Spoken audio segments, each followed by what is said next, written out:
नमस्कार मित्रांनो, आपल्या या YouTube चॅनलमध्ये तुमच्या सगळ्यांचं सहर्ष स्वागत आहे. इयत्ता 7वी मराठीवरती चर्चा करणार आहोत, पॅट परीक्षेवरती. आणि ही एक महत्त्वाची प्रश्नपत्रिका मित्रांनो आपण पाहणार आहोत. ही प्रश्नपत्रिका जी आहे हिची PDF तुम्हाला कुठे मिळेल?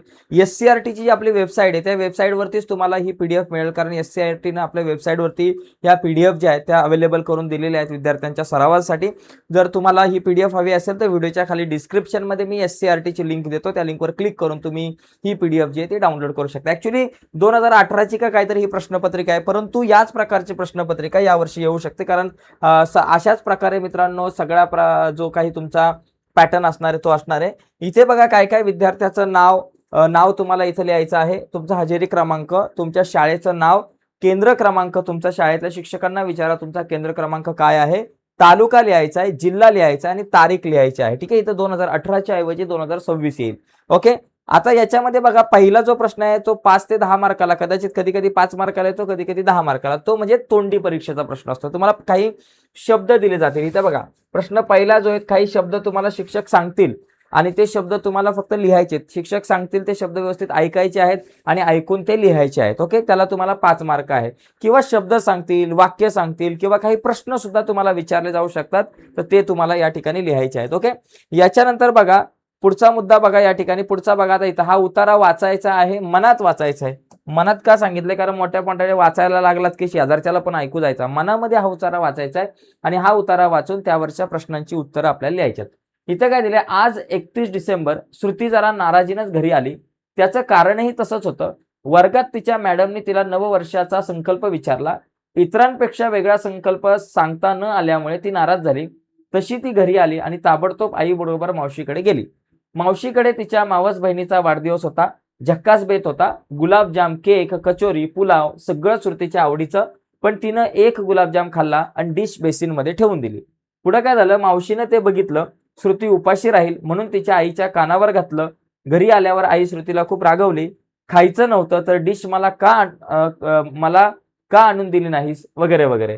तर अशा प्रकारे हा एक पॅरेग्राफ आहे आणि या पॅरेग्राफ वाचून तुम्हाला प्रश्नांची उत्तरं लिहायची आहेत. वर्गात मॅडमनी कशाबद्दल विचारले? योग्य पर्यायाच्या क्रमांकास गोल करा. आवडीच्या पदार्थाबद्दल, वाढदिवसाबद्दल का नववर्षाच्या संकल्पाबद्दल? बघा या ठिकाणी बघा लक्षात घ्या, इथं दिलेलं असेल वर्गामध्ये, इथं कुठंतरी आहे, बघा हा हा बघा इथं वर्गात तिच्या मॅडमने तिला नववर्षाचा संकल्प विचारला. वर्गामध्ये कसला संकल्प विचारला होता? नववर्षाचा. तर इथं तुम्ही नववर्षाच्या संकल्पाबाबत या ठिकाणी तुम्ही उत्तर बरोबर लिहू शकताय. श्रुतीच्या प्रश्नाला बाबांनी काय उत्तर दिले? बघा या ठिकाणी खट्टू मनानं श्रुती खुर्चीत मान घालून बसली होती. दूरदर्शनवर बातम्या सुरू होत्या. श्रुतीचे बाबा बातम्या ऐकत होते. श्रुतीनं सहज वर बघितलं. दूरदर्शनवर दाखवलेली मेळघाटमधील कुपोषित बालकं तिनं पाहिली आणि लगेच विचारलं, बाबा ही बालकं अशी वाळलेली का आहेत?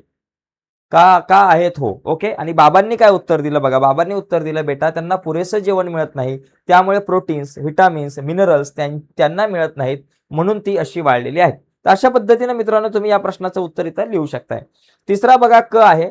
श्रुतीच्या बाबांनी श्रुतीला काय समजावले असेल? तुझे मत लिही. श्रुतीच्या बाबांनी श्रुतीला काय समजावलं असेल? तर तुमचं मत लिहायचं आहे की श्रुतीच्या बाबांनी श्रुतीला समजावलं असेल की बाळा तू जे आज अन्नाचं ताट वाया घालवलेलं आहे ते वाया नाही घालवलं पाहिजे, कारण एका बाजूला समाज कुपोषित आहे. तू पाहिलंस या बातमीमध्ये की मेळघाटमध्ये ही जी काही मुलं आहेत त्यांना अन्न खायला मिळत नाहीये. मुलांना 2 वेळचं अन्न खायला मिळत नाही आणि जर आपण असं अन्न वाया घालवलं तर आपण खूप मोठं पाप करतो याचा असा अर्थ होईल. तर अशा पद्धतीनं श्रुतीच्या बाबांनी तिला समजावलं असेल. या पद्धतीने तुम्हाला या प्रश्नाचं उत्तर लिहायचं आहे. ओके, पुढचा बघा या ठिकाणी मुद्दा. खालील कविता मनात वाचा व प्रश्नांची उत्तरे लिहा. असे जगावे छाताडावर आव्हानाचे लावून अत्तर, नजर रोखुनी नजरेमध्ये आयुष्याला द्यावे उत्तर. नको गुलामी नक्षत्रांची, भीती आंधळी ताऱ्यांची, आयुष्याला भिडतानाही चैन करावी स्वप्नांची. असे दांडगी इच्छा ज्याची, मार्ग तयाला मिळती सत्तर, नजर रोखुनी नजरेमध्ये आयुष्याला द्यावे उत्तर.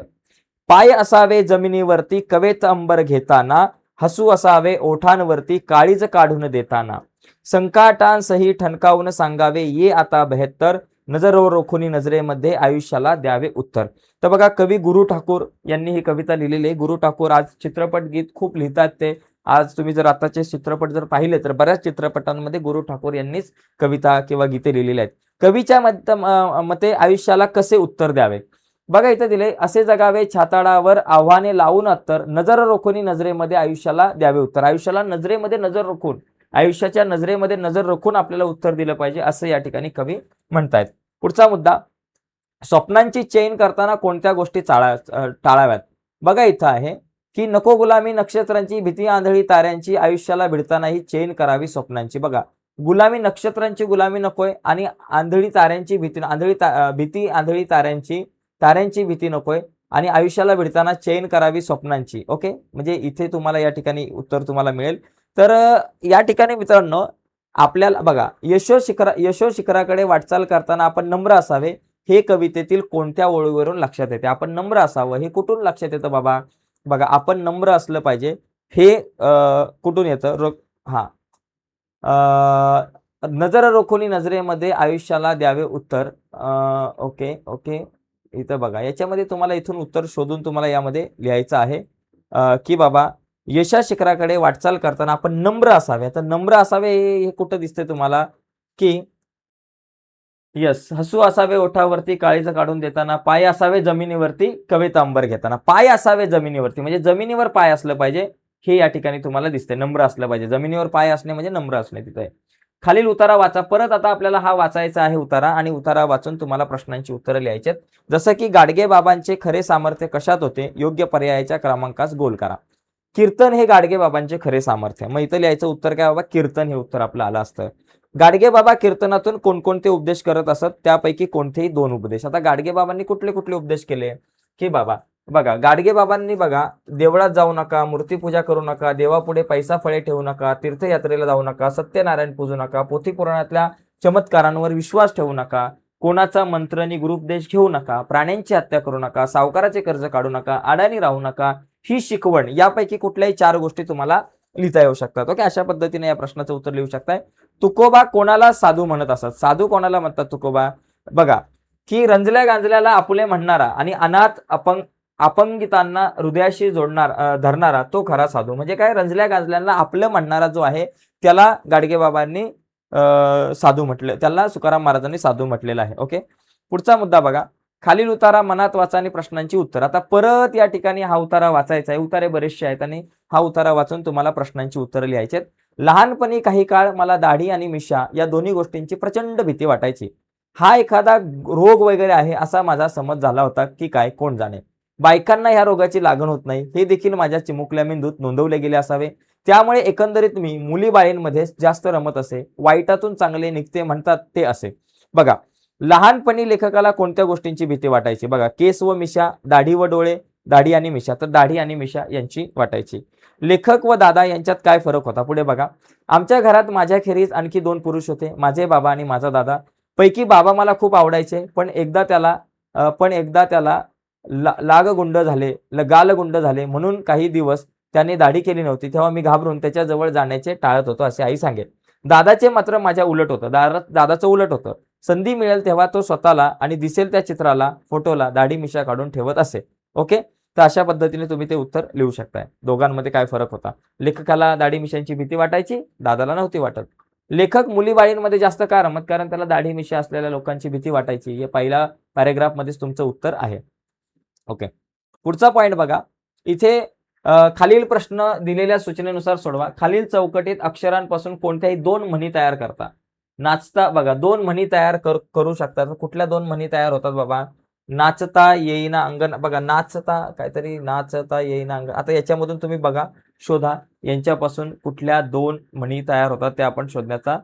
करावे, हा बघा, करावे मनाचे वगैरे असू शकतो. करावे ऐकावे जनाचे, करावे मनाचे, असं काहीतरी तुम्हाला इथे दिसतंय का. ओके, आई दिसतोय का. करावे करावे, अपळ साला माती तेथे, अति तेथे माती. हा, माती दिसतंय बघा. अति तेथे माती, अति तेथे माती करून टाका. माती, अति तेथे माती ही एक म्हण तयार होईल. आणि इतर आणखी काय म्हणी तयार होतात त्या दुसरी एक म्हण तुम्ही शोधा. ओके, पुढे बघा, खाली दिलेल्या वाक्यात क्रियाविशेषण ओळखून लिहा. सायकलचे चाक सावकाश फिरू लागले. आता क्रियाविशेषण म्हणजे क्रियेविषयी अधिक माहिती देणारा शब्द. क्रिया म्हणजे फिरणे, फिरू लागणे ही क्रिया आहे. तर त्या क्रियेविषयी अधिक माहिती देणारा शब्द जो आहे तो सावकाश. सावकाश काय झालं, हे क्रिया विशेषण झालं, कारण क्रियेविषयी अधिक माहिती देणारा शब्द आहे सावकाश, तर हे येऊ शकतं. खालील वाक्यातील अधोरेखित शब्दाचे सामान्य रूप, आता मैदानात याचं सामान्य रूप मैदान असं आपण लिहू शकतो. पुढे बघा, खालील वाक्य वाच, त्याचबरोबर योग्य तेथे विरामचिन्हांचा वापर करून वाक्य पुन्हा लिह. दोन्ही घे पण लवकर आवर, कारण जोराचा पाऊस सुरू होईल. बघा, दोन्ही घे, कॉमा द्या, पण लवकर आवर, आणि नंतर मग वाटलं असतं कारण जोराचा पाऊस सुरू होईल, असं या ठिकाणी हे वाक्य होऊ शकतं, असं तुम्ही लिहू शकताय. ठीक आहे. पुढचा पॉइंट बघा, इथे खालील वाक्याचे प्रकार ओळखून बघा. बापरे, केवढी मोठी गर्दी. हे जे आहे उद्गारवाचक वाक्य आहे, उद्गारार्थी वाक्य आहे, कारण इथे उद्गार आहे. तुला क्रिकेट आवडते का, प्रश्न आहे, म्हणून हे प्रश्नार्थी वाक्य असं आपण या ठिकाणी म्हणू शकतो. खालील कंसातील शब्दांचे तत्सम व तद्भव असे वर्गीकरण तुम्हाला करायचे. याच्यातले तत्सम शब्द कुठले आणि तद्भव शब्द कुठले हे बघा. संस्कृतामधून जशीच्या तसे आलेले शब्द कन्या आणि कर या ठिकाणी म्हणतो आपण, आणि तद्भव म्हणजे संस्कृतमधून येताना त्यांचा रूपात बदल झाला, कोवळा आणि पान वगैरे येऊ शकतो, कारण कन्या आणि कर हे जसेच्या तसे शब्द आलेत. कर म्हणजे हात. पुढे बघा, अधोरेखित शब्दाची विभक्ती आपल्याला ओळखायची, पुण्याहून याची विभक्ती ओळखून तुम्हाला लिहायचे. त्याच्यानंतर खाली दिलेल्या प्रसंगाच्या आधारे संवाद तयार करायचा तुम्हाला. बघा, रेश्मा तिच्या आजीला मोबाईल विषयी समजून सांगत आहे, तेव्हा त्या दोघींमध्ये काय संवाद झाला असेल. मग इथं बाबा आजी म्हणते, आणि आजीचं एक वाक्य लिहा, रेश्माचं एक वाक्य लिहा, परत आजीचं एक वाक्य लिहा, परत रेश्माचे एक वाक्य लिहा. बघा, परत आजीचं एक वाक्य लिहा, परत रेश्माचं एक वाक्य लिहा. अशी 4-5 या ठिकाणी तुम्हाला रेश्माचं एक वाक्य लिहा. हे कसं लिहायचं तुम्हाला सांगतो, एकदम सोपं आहे.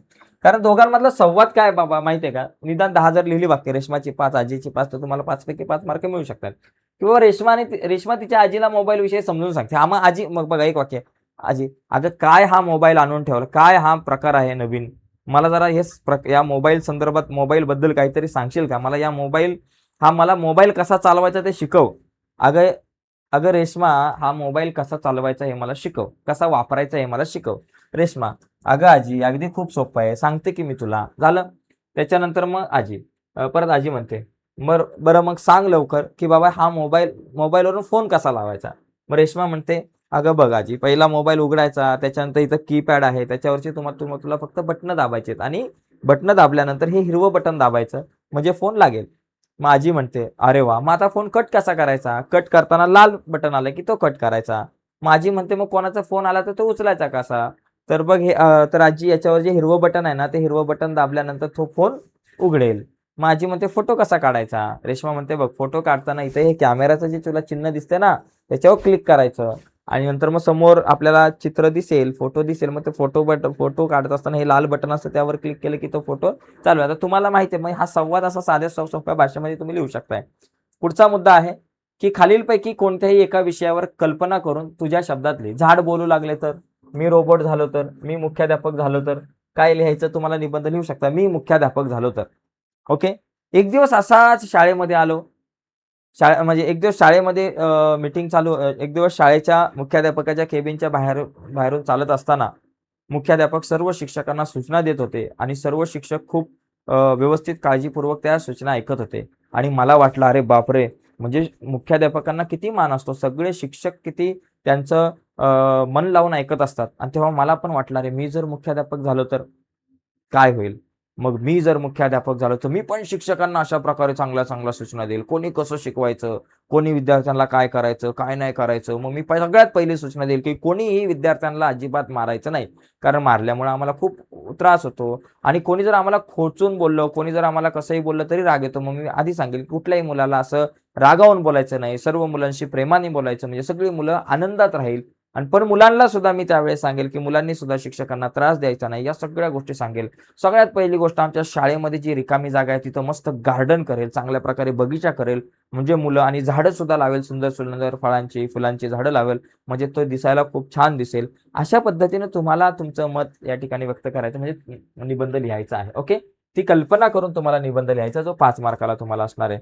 पुढचा मुद्दा बघा, तुझी मैत्रीण तुझी मैत्रीण मनीषाने बेटी बचाओ या विषयावर जिल्हास्तरीय भाषण स्पर्धेत प्रथम क्रमांक मिळवला, त्याबद्दल अभिनंदन करणारे पत्र.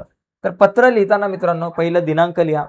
पत्र लिहिताना दिनांक लिहा, तुमचा पत्ता लिहा, तुम्हाला जो फॉर्मॅट सांगितलेला आहे पत्राचा तो व्यवस्थित फॉर्मॅट मित्रांनो तो लिहा आणि त्याच्यानंतर तारीख आली पाहिजे, पत्ता आला पाहिजे, पत्र पाठवणाऱ्याचा पत्ता, पत्र ज्याला पाठवायचं त्याचा पत्ता आणि प्रिय मैत्रीण, काय तिचं नाव बाबा, प्रिय मनीषा. नंतर मग तुम्ही लिहू शकता अभिनंदन अभिनंदन अभिनंदन. अगं मनीषा, खरंच कालच मी वृत्तपत्रामध्ये वाचलं की तुझा बेटी बचाव या विषयावर जिल्हास्तरीय भाषण स्पर्धेमध्ये प्रथम क्रमांक आला आणि याबद्दल खरंच मी तुझं मनापासून अभिनंदन. मला खूप आनंद झाला. मला खात्री होती, मला हे माहिती होतं तू या स्पर्धेत सहभागी झालेली आहे आणि मला खात्रीच होती की तुझा प्रथम क्रमांक येणारच, कारण तुझी तयारी खूप चांगली होती.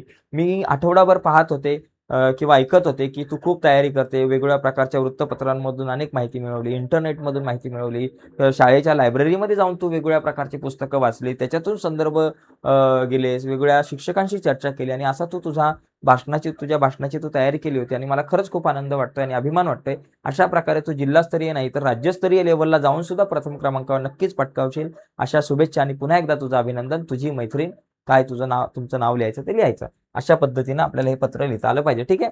पुढचा मुद्दा बघा, एवढंच आहे. तर ही 2017-18ची एक प्रश्नपत्रिका होती, पण साधारणतः अशाच प्रकारची प्रश्नपत्रिका आपल्याला येऊ शकते. असाच फॉर्मॅट असू शकतो, पण सांगता येत नाही. थोडाफार जर इकडे तिकडे झाला तर होऊ शकतो, पण हे लक्षात घ्या हा फॉर्मॅट. ठीक आहे. तर आजच्या चर्चेमध्ये मित्रांनो आपण इथेच थांबूयात. नक्कीच तुम्हाला ही व्हिडिओ आवडली असेल तर व्हिडिओला लाईक करा. नवीन असाल तुम्ही आपल्या युट्यूब चॅनलवर, अजूनपर्यंत आपला चॅनल सबस्क्राईब नसेल केला तर आत्ताच आपला चॅनल सबस्क्राईब करून त्या बाजूला जे बेलचं बटन आहे ते सुद्धा दाबा, म्हणजे आम्ही अपलोड केलेल्या प्रत्येक नवीन व्हिडिओची नोटिफिकेशन सगळ्यात अगोदर तुमच्यापर्यंत पोहोचेल. बाय मित्रांनो, धन्यवाद सर्वांना.